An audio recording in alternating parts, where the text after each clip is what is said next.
Good morning, beloveds. The heat is back, but I didn't get up early enough to go for a bike ride, so we went for a walk in the heat. It wasn't that bad though. So I woke up with a really awful headache, and I still have it. So I'm just like, okay. So we're in part 5. Part 5 does not have chapters. Part 5 in the Science of Mind text is teachings from the New Testament. And it says quotations from the Scofield reference edition. I don't know what that means, but okay. So, they're not chapters. And I don't know what this is going to look like. And I don't know that I've read this part of the text, but we're going to get into it and do it anyway and see what it says. And then if we don't like it, we'll do something else.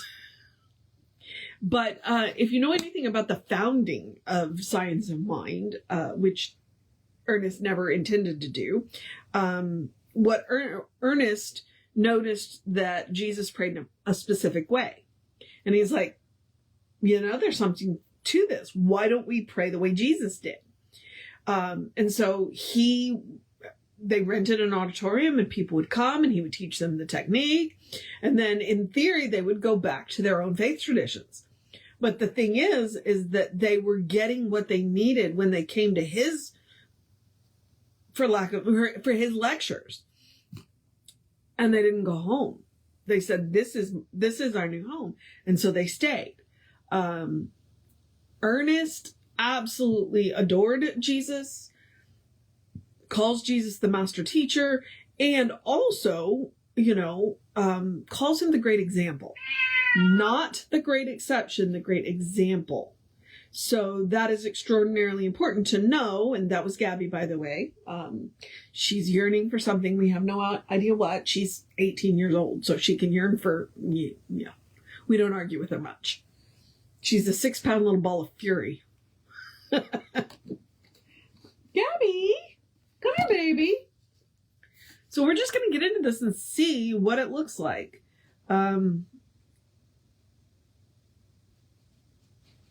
Okay, that's neither here nor there. Okay, so we're going to start with the section. So like I said, this part is called From the Teaching of Jesus. And this section is why Jesus had such power.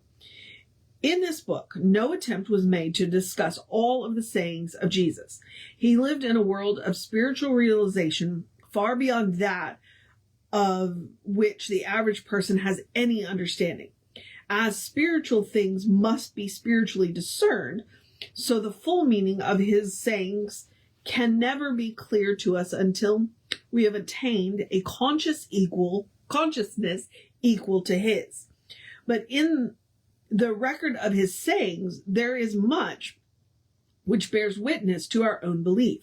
And no doubt, could we penetrate the meaning of his teaching, we should have a perfect explanation of our own philosophy. Jesus discerned spiritual truth. Why or how, we do not know, nor does it make any difference. The world has not produced another like him, and until it does, he must receive a unique place in the history of human character. Okay, let's see. Literally, this is Matthew 4:4. People shall not live by bread alone. What did Jesus teach? It is written that people shall not live by bread alone, but by every word that proceedeth out of the mouth of God. Who eats of bread alone will continually hunger. To the physical benefits of the human board must be added. What? Okay. I'm already struggling, right? To the physical benefit of the human, broad must be added to the spiritual strength of divine wisdom. Okay. This is gonna be an experience for all of us. All right. The meek shall inherit the earth, from Matthew 5:5. The meek shall inherit the earth. This is a teaching of non-resistance. Warlords and plunderers of human possessions have come and gone.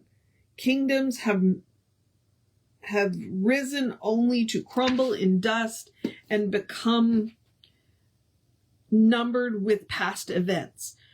Passion and lust for power have strewn the earth with destruction. It would seem as though the meek have lost out in the titanic struggle for temporal supremacy. In the midst of this drama of human existence, Jesus declared that the meek shall inherit the earth. Let us inquire if his teaching is a true one. Do we teach our children to follow the steps of a Caesar and a Napoleon? Or do we teach them the story of Jesus or Buddha? The cross is mightier than the crown, and we teach our children that love masters everything. The meek shall inherit the earth. To whom have our artists turned for inspiration and that quickening power which enables them to depict the ideal? Not the warlords, not even the captains of industry, but to the meek. When characteristics are set before us as being worthy, have not faith and belief in the divine goodness been the theme of our greatest singers? Who could write a beautiful story about hell? But heaven and love have inspired thousands to the uplifting of humanity. Jesus was right when he said that the meek shall inherit the earth. They have done so and will continue to do so. One of the things that you need to know, look up meek in the dictionary. Okay. One of the things that I learned from Reverend Jesse is that meek means teachable. It doesn't mean weak. It means teachable.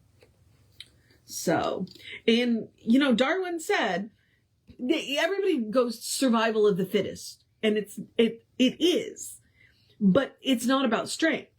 It's about the ability to adapt to change. Okay. That's what the theory of Darwin is. It's the ability to adapt to change. Well, meek is the same thing. It's the ability to adapt to change.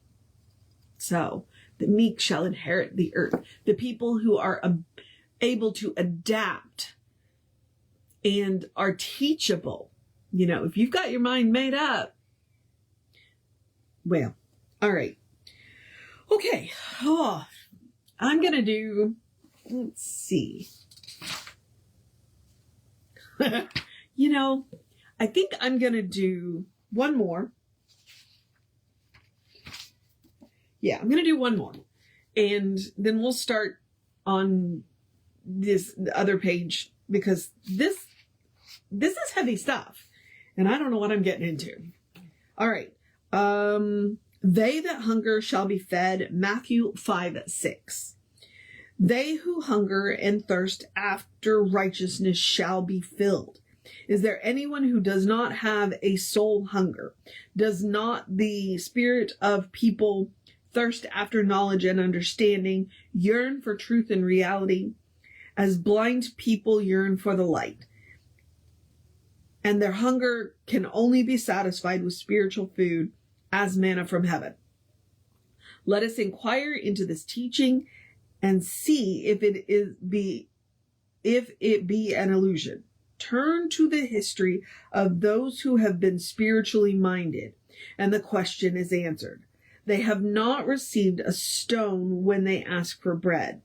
All who have been hungry have been fed. Their hunger has been blessed in that it has led them to the only food, that heavenly manna, which has sustained, strengthened, and upheld them, while the rest of the world, with thirst unsatisfied and appetite unappeased, has eagerly inquired from what store they bought their goods. They who hunger and thirst after reality are always fed, and directly by the hand of God itself.